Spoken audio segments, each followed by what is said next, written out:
ತೀಕ್ಷ್ಣ ಬುದ್ಧಿ, ಯಾರಿಗೂ ಗೊತ್ತಾಗದೇ ಇರೋದು, ಯಾರಿಗೂ ತಿಳಿದಿರೋದು, ಸೂಕ್ಷ್ಮತೆ ಜಾಸ್ತಿ ಇರ್ತದ, ಗುಪ್ತ ವಿದ್ಯೆ, ಹುಚ್ಚುಚ್ಚರಂಗ್ ಮಾತಾಡಿ ಇದ್ ಮಾಡೋದಿಲ್ಲ. ಆಶ್ಲೇಷ ನಕ್ಷತ್ರದವ್ರು ಎಲ್ಲ ಬೇಕೋ ಎಷ್ಟು ಬೇಕೋ ಅಷ್ಟ ಮಾತಾಡ್ತಾರ. ಒಂದು ಮಾತಾಡಿದ್ರೆ 10 ಮಾತಿಗೆ ಉತ್ತರ ಆಗಿರ್ಬೇಕು, ಆ ರೀತಿ ಮಾತಾಡ್ತಾರೆ. ಈಗ ನಾವು ಕರ್ಕ ರಾಶಿಯ ಕೊನೆಯ ನಕ್ಷತ್ರ ಅಂದ್ರೆ ಆಶ್ಲೇಷ ನಕ್ಷತ್ರದ ಮೊದಲನೆಯ, ಎರಡನೆಯ, ಮೂರನೆಯ ಹಾಗೂ ಕೊನೆಯ 4 ಚರಣಗಳ ಸ್ವಭಾವ ಗುಣಧರ್ಮಗಳನ್ನ ವಿವರಿಸಲಿದ್ದೇವೆ.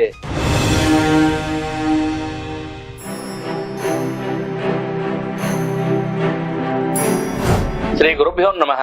ಎಲ್ಲರಿಗೂ ನಮಸ್ಕಾರ. ಜ್ಯೋತಿಷ್ಯ ಜಾಗೃತಿ ಕಾರ್ಯಕ್ರಮಕ್ಕೆ ನಿಮ್ಮೆಲ್ಲರಿಗೂ ಆತ್ಮೀಯ ಸ್ವಾಗತ. ನಾನು ಪವನ್ ಜೋಶಿ. ನಾವು ನಮ್ಮ ರಾಶಿ ನಕ್ಷತ್ರ ಮಾಲಾ ಕಾರ್ಯಕ್ರಮದಲ್ಲಿ ಹಿಂದಿನ ಸಂಚಿಕೆಯಲ್ಲಿ ಪುಷ್ಯ ನಕ್ಷತ್ರದ ಸಂಪೂರ್ಣ ವಿವರಣೆಯನ್ನು ನೀಡಿದ್ದೇವೆ. ಈಗ ನಾವು ಕರ್ಕ ರಾಶಿಯ ಕೊನೆಯ ನಕ್ಷತ್ರ ಅಂದ್ರೆ ಆಶ್ಲೇಷ ನಕ್ಷತ್ರದ ಮೊದಲನೆಯ, ಎರಡನೆಯ, ಮೂರನೆಯ ಹಾಗೂ ಕೊನೆಯ 4 ಚರಣಗಳ ಸ್ವಭಾವ ಗುಣಧರ್ಮಗಳನ್ನ ವಿವರಿಸಲಿದ್ದೇವೆ. ಕರ್ಕ ರಾಶಿ ಎಲ್ಲರಿಗೂ ಗೊತ್ತಿದ್ದ ಹಾಗೆ ಚಂದ್ರ, ಸೂಕ್ಷ್ಮ ಮನಸ್ಸು, ಸೂಕ್ಷ್ಮ ಮನೋಭಾವ, ಜಲತತ್ವ ರಾಶಿ, ಚರರಾಶಿ, ಚಂದ್ರನು, ಸ್ತ್ರೀ ಗುಣಧರ್ಮಗಳು. ಆಶ್ಲೇಷ ನಕ್ಷತ್ರ ಪುರುಷ ನಕ್ಷತ್ರ, ನಕ್ಷತ್ರ ದೇವತಾ ಬುಧ, ಆರಾಧ್ಯ ದೇವತಾ ಸರ್ಪ. ಹೀಗಿದ್ದಾಗ ಆಶ್ಲೇಷ ಅನ್ನುವುದು ಒಂದು ಸರ್ಪದ ದೇವತೆ ಆಗಿರೋದ್ರಿಂದ, ಬುಧನು ಅದಕ್ಕೆ ಅಧಿಪತಿ ಆಗಿರುವುದರಿಂದ ಚಂದ್ರ, ಬುಧ, ಸರ್ಪ ಅಥವಾ ರಾಹು ಅಂತನೂ ನಾವು ಕರಿಬಹುದು. ಈ 4 ಗ್ರಹಗಳ ಗುಣಧರ್ಮಗಳು ಸೇರಿದಾಗ ಏನಾಗ್ತಾವ? ಸೂಕ್ಷ್ಮ ಮನಸ್ಸಿನಾದ ಚಂದ್ರನು, ಚಂಚಲ ಮನಸ್ಸಿನಾದ ಚಂದ್ರನು, ಎಲ್ಲೋ ಒಂದ್ ಕಡೆ ಹಿಂದಿನ ವಿಚಾರದೋ ಅಥವಾ ಮುಂದಾಗುವುದ್ರ ಬಗ್ಗೆ ಭಯವೋ, ಹಿಂದಾಗಿದ್ರ ಬಗ್ಗೆ ದುಃಖವೋ ಆ ಚಂಚಲತೆಯಲ್ಲಿರುವಂತಹ ಚಂದ್ರ. ಆಶ್ಲೇಷ ಸರ್ಪ ಸೂಕ್ಷ್ಮ, ಬಹಳ ಸೂಕ್ಷ್ಮ, ಅತಿ ಸೂಕ್ಷ್ಮ, ಗುಪ್ತ ವಿದ್ಯೆ, ಬಹಳಷ್ಟು ಪವರು. ಯಾರಿಗೂ ಕಾಣದೇ ಇರೋದು ಇವ್ರು ಕಾಣ್ತಾ ಇರ್ತದ, ಯಾರು ನೋಡದೇ ಇರೋದು ಇವ್ರು ನೋಡ್ತಾ ಇರ್ತಾರ. ಆಶ್ಲೇಷ ನಕ್ಷತ್ರದವರ ಸ್ವಭಾವ, ಸರ್ಪದ ಸ್ವಭಾವ, ಎಲ್ಲರೂ ಅಡ್ಜಸ್ಟ್ ಆಗ್ತಾರ. ಹಾವಿದ್ದಂಗ ಭೂಮಿ ಒಳಗೂ ಹೊಕ್ಕಿನ, ಭೂಮಿ ಮೇಲೂ ಓಕೆನ, ನೀರಿನಲ್ಲೂ ಓಕೆನ, ನೀರಿನ ಮೇಲೂ ಓಕೆನ, ಗಾಳಿಯಲ್ಲೂ ಓಕೆನ, ಗಿಡ ಮರಗಳ ಮೇಲೂ ಓಕೆನ. ಹೀಗೆ ಪ್ರತಿಯೊಂದು ಪರಿಸರದಲ್ಲಿ, ಪ್ರತಿಯೊಂದು ಜನಾಂಗಗಳಲ್ಲಿಯೂ ಹೊಂದಾಣಿಕೆಯನ್ನು ಮಾಡಿಕೊಳ್ತಾರ.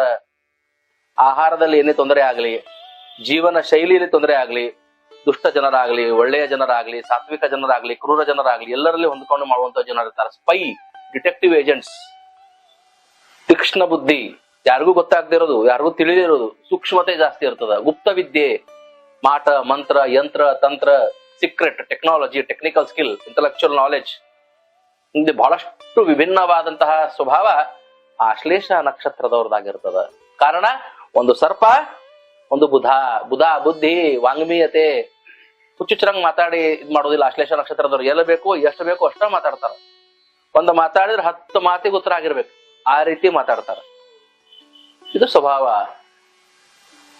ಆಶ್ಲೇಷ ನಕ್ಷತ್ರಕ್ಕೆ ಬಹುಮುಖ್ಯವಾದಂಥದ್ದು ಏನಪ್ಪ? ಇವರು ತಮ್ಮ ಉಷ್ಣತೆಯನ್ನ, ತಮ್ಮ ಉಗ್ರತೆಯನ್ನ, ತಮ್ಮ ವಿಷಯಗಳನ್ನ ಬೇಗ ರಿವೀಲ್ ಮಾಡಿಬಿಡ್ತಿರ್ತಾರ. ಪಟ್ಟನ ಹೊರಗೆ ಹಾಕ್ಬಿಡ್ತಾರ. ಅದನ್ನ ಒಳ ಇಟ್ಕೊಳ್ಳಂಗಿಲ್ಲ. ತಮ್ಮ ಐಡಿಯಾಸ್, ತಮ್ಮ ಪ್ಲಾನ್ಸ್, ತಮ್ಮ ಸಿಸ್ಟಮ್ಸ್ ಅವ್ರ ಬೇಗ ಹಾಕಿ ನಾಶ ಮಾಡ್ಕೊಂಡ್ಬಿಡ್ತಾರೆ. ಇದೊಂದು ಅವರ ದೋಷ. ಕರ್ಕ ರಾಶಿಯಲ್ಲಿ ಚಂದ್ರ, ಆಶ್ಲೇಷ ನಕ್ಷತ್ರ ಬುಧ, ಸರ್ಪ, ಕೆಲವು ರಾಹುವ ಗುಣಗಳು, ಎಲ್ಲದರ ಜೊತೆ ಕರ್ಕ ರಾಶಿ ಆಶ್ಲೇಷ ನಕ್ಷತ್ರದ ಮೊದಲನೆಯ ಚರಣ ಅಂದ್ರೆ ಗುರು ಹೇಗಿರ್ತಾರೆ? ಇವ್ರು ಬಹಳ ಸ್ಪಾರ್ಕ್ಲಿಂಗ್ ಇರ್ತಾರೆ. Extremely sparkling. ಹಂಗಾಗಲೇ ಹೇಳಿದಾರ, ಆಶ್ಲೇಷ ನಕ್ಷತ್ರದ ಬಟ್ ರಿವೀಲ್ ಆಗ್ತಾರೆ. ಇವ್ರು ಆಗಂಗಿಲ್ಲ. ಸ್ವಲ್ಪ ಅದರಾಗ ಡಿಕ್ಟೇಟಿವ್ ನೇಚರ್ ಇರ್ತದ, ಬಟ್ ಅದರಾಗ ಸ್ವಲ್ಪ ಸಿಸ್ಟಮ್ಯಾಟಿಕ್ ಇರ್ತಾರ, ಅದರಾಗ ಸ್ವಲ್ಪ ಸ್ಯಾಕ್ರಿಫೈಸಿಂಗ್ ನೇಚರ್ ಇರ್ತದ, ಲೀಡರ್ಶಿಪ್ ಕ್ವಾಲಿಟಿ ಇರ್ತದ, ಬಹಳ ವಿಶೇಷವಾದಂತ ಒಂದ್ ಸ್ವಲ್ಪ ಸೀನಿಯಾರಿಟಿ ಜಾಸ್ತಿ ಇರ್ತದ, ಒಂದ್ ಸ್ವಲ್ಪ ಅವರಲ್ಲಿ ಮ್ಯಾಚುರಿಟಿ ಜಾಸ್ತಿ ಇರ್ತದ. ಇವೆಲ್ಲದರ ಜೊತೆಗೆ ಆ ವಿಶೇಷತೆ ಒಂದು ಮೊದಲನೇ ಚರಣದವರಲ್ಲಿ ಸೇರಿರ್ತದ. ಇವು ಹೆಚ್ಚಾಗಿ ಏನಿರ್ತಾರಪ್ಪ ಅಂತಂದ್ರೆ ಒಂದೇ ಸಿಸ್ಟಮ್, ಒಂದೇ ಪಥ, ಒಂದೇ ಪ್ಯಾಟರ್ನ್, ಅದನ್ನೇ ಫಾಲೋ ಮಾಡ್ಕೊಂಡು ಹೋಗ್ತಾ ಇರ್ತಾರೆ. ಇದು ಸಿಕ್ಕರೆ ಅದಕ್ಕೆ ಹೋದೆ, ಇದು ಸಿಕ್ಕರೆ ಇದಕ್ಕೆ ಹೋದೆ, ಪದೇ ಪದೇ ಪ್ರೊಫೆಷನ್ ಚೇಂಜ್ ಮಾಡದೆ ಹಂಗಾಗಲ್ಲ. ಆಶ್ಲೇಷ ನಕ್ಷತ್ರದ ಅದೊಂದು ಸ್ವಭಾವ ಇರ್ತದೆ. ಅದೇ ಹೇಳಿದ್ನಲ್ಲ ನಾನು, ಪ್ರೊಫೆಷನ್ನು, ಪರ್ಸನಾಲಿಟಿ, ಕ್ಯಾರೆಕ್ಟರ್ ಅವ್ರು ಪದೇ ಚೇಂಜ್ ಮಾಡ್ಕೊಳ್ಳುವಂತ ಸ್ವಭಾವ ಇರ್ತದೆ. ಆದ್ರೆ ಒಂದೇ ಚರಣದವ್ರಿಗೆ ಆ ಸ್ವಭಾವ ಒಂದ್ ಸ್ವಲ್ಪ ಕಡಿಮೆ ಇರ್ತದೆ, ಗುರು ಇರೋದ್ರಿಂದ. ಸೊ ಕರ್ಕ ರಾಶಿ ಆಶ್ಲೇಷ ನಕ್ಷತ್ರ ಎರಡನೇ ಚರಣ ಅಂತ ಬಂದಾಗ ಶನಿ ಬಂದ್ಬಿಡ್ತಾನೆ. 2 ಮತ್ತೆ 3ನೇ ಚರಣ ಎರಡನ್ನೂ ತಗೊಳ್ಳೋಣ ನಾವು. ಈ 2 ಮತ್ತೆ 3ನೇ ಚರಣದವರಿಗೆ ಶನಿ ಬಂದಾಗ ಏನಾಗ್ತದಂದ್ರ ಆ ಶನಿ ಸತ್ವಗಳು ಅಂದ್ರೆ ಸ್ವಲ್ಪ ಇದರಲ್ಲೇ ಡಿಸಿಪ್ಲಿನು, ಸಿಸ್ಟಮು, ನ್ಯಾಯ, ಸ್ವಲ್ಪ ಆಲಸ್ಯ, ಸ್ವಲ್ಪ ಈ ಕನ್ನಿಂಗ್ ನೇಚರು, ಬಹಳಷ್ಟು ಕನ್ನಿಂಗ್ ಬುದ್ಧಿ, ಸ್ವಾರ್ಥ ಗುಣ ಸ್ವಲ್ಪ ಈ 2 ಮತ್ತೆ 3ನೇ ಚರಣದವರೆಗೆ ಬರ್ತದೆ. ಇದ್ರ ಜೊತೆಗೆ ಯಾರು ತಪ್ಪು ಮಾಡ್ತಾರ ಅಂದ್ರೆ ಸಹಿಸ್ಕೊಳಕ್ ಆಗಂಗಿಲ್ಲ. ನಾ ಮಾಡಿದ ತಪ್ಪಲ್ಲ, ಮತ್ತೊಬ್ರು ಮಾಡಿದ್ ಮಾತ್ರ ಹೆಚ್ಚು ತಪ್ಪು ಅನ್ನೋ ಭಾವನೆ ಇರ್ತದ. ಈ ಶನಿಯ ಗುಣಗಳೆಲ್ಲ ಸೇರಿರ್ತಾವ. ಸ್ವಲ್ಪ ಕ್ರೌರ್ಯತೆ ಇರ್ತದ, ಸ್ವಲ್ಪ ಸಿಟ್ಟಿನ ಸ್ವಭಾವ ಇರ್ತದ, ಆಲಸ್ಯನೂ ಇರ್ತದ. ಹೀಗೆ ಕರ್ಕರಾಶಿ ಆಶ್ಲೇಷ ನಕ್ಷತ್ರ 3, 4ನೇ ಚರಣ. ಈಗ 4ನೇ ಚರಣ ಮತ್ತೆ ಅಲ್ಲಿ ಗುರು ಸ್ಪರ್ಶ ಆಗೋದ್ರಿಂದ ಅವರಲ್ಲಿ ಕೂಡ ಲೀಡರ್ಶಿಪ್ ಕ್ವಾಲಿಟಿ, ಅವರಲ್ಲಿ ಕೂಡ ಒಂದ್ ಸ್ವಲ್ಪ ಡಿಸಿಪ್ಲಿನು, ಅವರಲ್ಲಿ ಕೂಡ ಸ್ವಲ್ಪ ಸ್ಯಾಕ್ರಿಫೈಸಿಂಗ್ ನೇಚರು, ಬೇಗ ರಿವೀಲ್ ಆಗೋದಿಲ್ಲ, ಬೇಗ ತಮ್ಮ ಗುಟ್ಟುಗಳನ್ನು ಬಿಟ್ಕೊಡೋದಿಲ್ಲ, ಹೀಗೆಲ್ಲ ಇರ್ತಾರೆ. ಸಾಮಾನ್ಯವಾಗಿ ಹೇಳುವುದಾದರೆ ಕರ್ಕರಾಶಿಯ ಚಂದ್ರ, ಜಲತತ್ವ ರಾಶಿಯ ಚಂದ್ರ, ಚರರಾಶಿಯ ಚಂದ್ರ, ಚಂಚಲನಾದ ಚಂದ್ರ, ಸ್ತ್ರೀ ಗುಣಗಳನ್ನು ಹೊಂದಿರುವಂತಹ ಚಂದ್ರ, ಆಶ್ಲೇಷ ಎನ್ನುವ ಬುಧ, ಆಶ್ಲೇಷ ಎನ್ನುವ ಸರ್ಪದ ಜೊತೆ ಸೇರಿದಾಗ ಅವನ ಸ್ವಭಾವವೇ ಬೇರೆ ಆಗ್ತದ.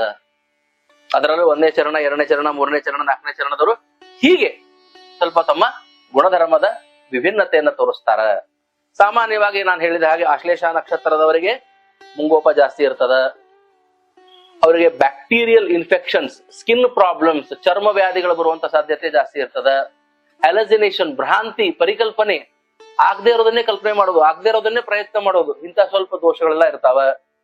ಇಂಥವ್ರು ಸಾಮಾನ್ಯವಾಗಿ detective agents, spy, management committee, ಬಹಳಷ್ಟು ವಿಷಯಗಳಲ್ಲಿ ಇವರು ಆಸಕ್ತರಾಗಬಹುದು. ಸೇಲ್ಸ್ ಅಥವಾ ಏನಾರು ತಪ್ಪುಗಳನ್ನು ಕಂಡುಹಿಡಿಯುವಂತದ್ದು ಇರ್ತಾವೆ ಸಾಫ್ಟ್ವೇರ್ನಾಗ, ಬಗ್ಸ್ ಐಡೆಂಟಿಫಿಕೇಶನ್, ಸೆಕ್ಯೂರಿಟಿ, ಇನ್ನು ಹಲವಾರು ಕ್ಷೇತ್ರಗಳಲ್ಲಿ ಇವರು ಸಾಧನೆಯನ್ನ ಮಾಡುವಂತ ಕ್ಷಮತೆಯನ್ನು ಕೂಡ ಹೊಂದಿರುತ್ತಾರೆ. ಈ ಪ್ರಕಾರ ಕರ್ಕರಾಶಿ ಆಶ್ಲೇಷ ನಕ್ಷತ್ರದ ವರ್ಣನೆಯನ್ನು ನಾನು ಇಲ್ಲಿ ಸಮಾಪ್ತಿ ಮಾಡ್ತಾ ಇದ್ದೀನಿ. ಎಲ್ಲರೂ ಶುಭವಾಗಲಿ. ನಮಸ್ಕಾರ.